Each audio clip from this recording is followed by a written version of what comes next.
Alô, pessoal, boa noite a todos, sejam bem-vindos. Vamos partir hoje para a nossa quinta aula do nosso cursinho de inglês, né? O nosso grupo de inglês básico, né? Onde hoje vamos falar um pouquinho sobre os verbos, uma pequena introdução sobre os verbos em inglês. Vamos falar algumas características e algumas regrinhas e vamos apresentar como os verbos funcionam. Vamos lá, nossa primeira tela.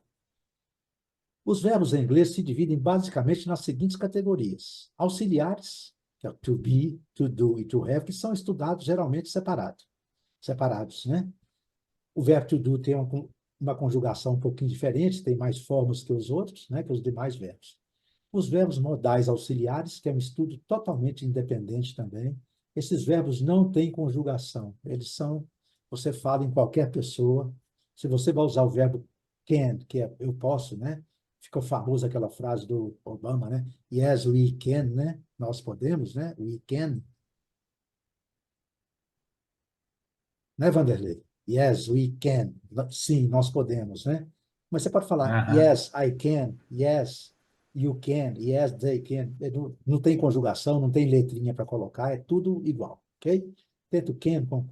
Nós vamos ter aulas, né, separadas para isso aqui, falando sobre eles, explicando direitinho, tá? Os verbos regulares, como que a gente sabe que o verbo é regular ou irregular? Só no dicionário ou na prática, não tem outro jeito, tá? Tem diversos dicionários que falam lá se o verbo é regular, se é irregular. E tem também alguns sites que têm os conjugadores de inglês. Com o tempo a gente vai acostumando. Mas como que eu sei que, se eu olhar para ele escrito na frase, eu vou saber se ele é regular ou irregular? Porque os verbos regulares são aqueles que têm o passado e o particípio terminados em ed. Nós vamos ver daqui a pouco aqui, né? E os verbos irregulares não possuem um padrão para formar o passado. Eu estou colocando aqui V2 e V3, nós vamos chegar na tabela para vocês entenderem daqui a pouco, tá? O V2 é o passado simples e o V3 é o particípio, ok? Tranquilo, isso aqui não tem muita dúvida, não. Vamos lá. Conjugação. Inglês, os verbos em inglês não têm conjugação, tá? Apenas uma flexão no presente, na terceira pessoa e pronto, né? Está aqui.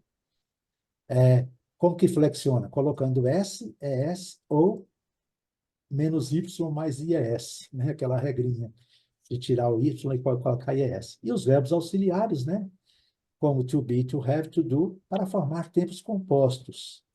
Então, além deles ter a utilização deles como verbo principais, eles vão ser utilizados como verbos auxiliares. O to be no presente contínuo, né? Eu estou fazendo. O verbo to have no present perfect, né? Que é aquela quando você usa o present perfect para fazer perguntas no passado, né? Ou perguntas ou afirmações do passado.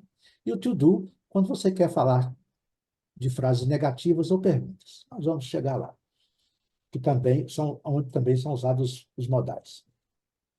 Tempos verbais.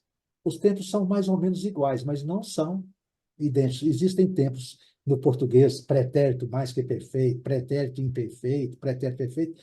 Eles não têm esses tempos, não. Eles têm lá o present perfect, que nós também não temos. Então, existem diferenças. Gerúndio e infinitivo. O gerúndio, gente, gerúndio no português é cantando, comendo, partindo. Eles têm o gerúndio também nesse, né? Para as conjugações contínuas, né? Eu estou cantando, I am singing, né? Eu estou partindo, I am going, né? Então, tem o gerúndio também. Mas eles usam também o gerúndio, que eles chamam de ing form, ing form, né? Para fazer alguns infinitivos em alguns momentos, tá? E, gente, e outro calo para nós brasileiros são os tais dos verbos frasais, os phrasal verbs, né, Vanderlei? Quem está estudando já há mais tempo vê a dificuldade, que são verbos formados por duas ou três palavras com preposições que o sentido às vezes muda totalmente, tá? Isso aí nós temos que ter um estudo também separado sobre eles e aí nós vamos fazer aí umas duas ou três aulas sobre eles aí. Mas é meio complicado, mas faz parte do nosso curso também, ok? Como que os verbos são apresentados no inglês? Os verbos regulares, como que eles são apresentados? Geralmente em três colunas, tá, gente? Tem uns que apresentam em cinco, mas eu estou apresentando aqui em três. É a coluna V1, que é a forma base do verbo, né? O nome do verbo, né? E também no presente, que é acrescentada a letra S na terceira pessoa. Todo mundo sabe disso. No passado simples, é acrescentado o ed, né? O ed ou o d, no caso, né? E no particípio é acrescentado o ed. Então, gente, nós podemos olhar aqui que essas duas colunas são rigorosamente iguais, né? São rigorosamente iguais. Por quê? E, Flávio, como que eu vou saber quando é passado simples e quando é present perfect, past participle? Quando vier, essa coluna aqui, quando vier acompanhado do verbo have, o auxiliar have. Certinho? Isso aí a maioria já sabe, né? E no presente, se tiver vindo acompanhado com S, que é da terceira pessoa, né? Maria loves John, né? Maria ama João. Então, terceira pessoa tem que vir acompanhada com S. Pode ser com S, pode ser com IES, né? E pode ser com o ES também, né? Aqui não colocamos nenhum, não. Vamos lá. E os verbos irregulares? Os verbos irregulares não têm padrão, gente. A forma base, a forma base, o único verbo que tem forma base diferente é o be, tá? Já falamos sobre isso.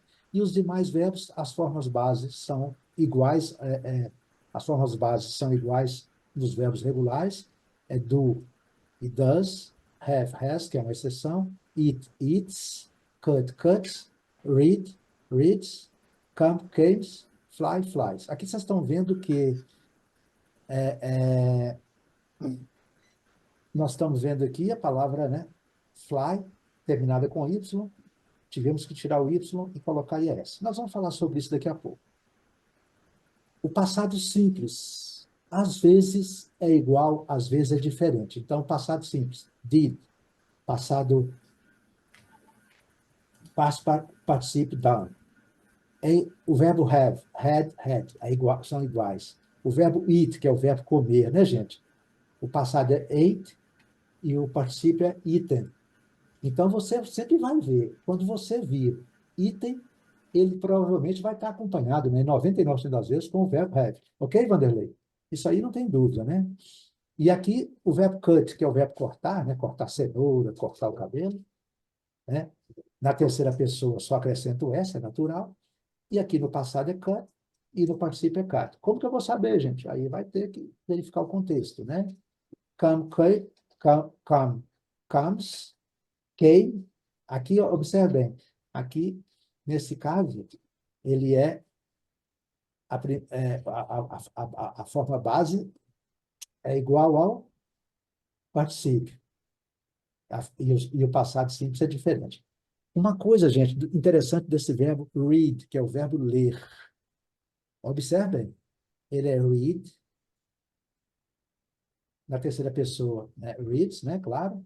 Agora, no passado, escreve igualzinho, mas a pronúncia é diferente. Read. Estão vendo aí? Observe bem aqui, ó. No presente é read. No passado é read. E no particípio é read. Escreve rigorosamente igual. Ah, Flávio, isso é uma exceção da língua, gente, que a gente não tem o que fazer a não ser acostumar com ela, né? Não temos outra opção. Ok, Neila? Certo? Isso Sim. aqui, às vezes a pessoa fica desanima. Não, gente, não tem que desanimar. É uma regra que tem que a gente acostuma com ela. Como tem esse que tem a escrita igual, pronúncia diferente, tem esse que é tudo igual, já ajuda, né? Certo? Esse aqui tem três situações diferentes. Tem que, né? Mas é para comer, né? Todo mundo gosta, então é eat, eu como, né? Ate, eu comi. E eaten, eu tenho comido, né? Certinho? É uma coisa mais ou menos assim.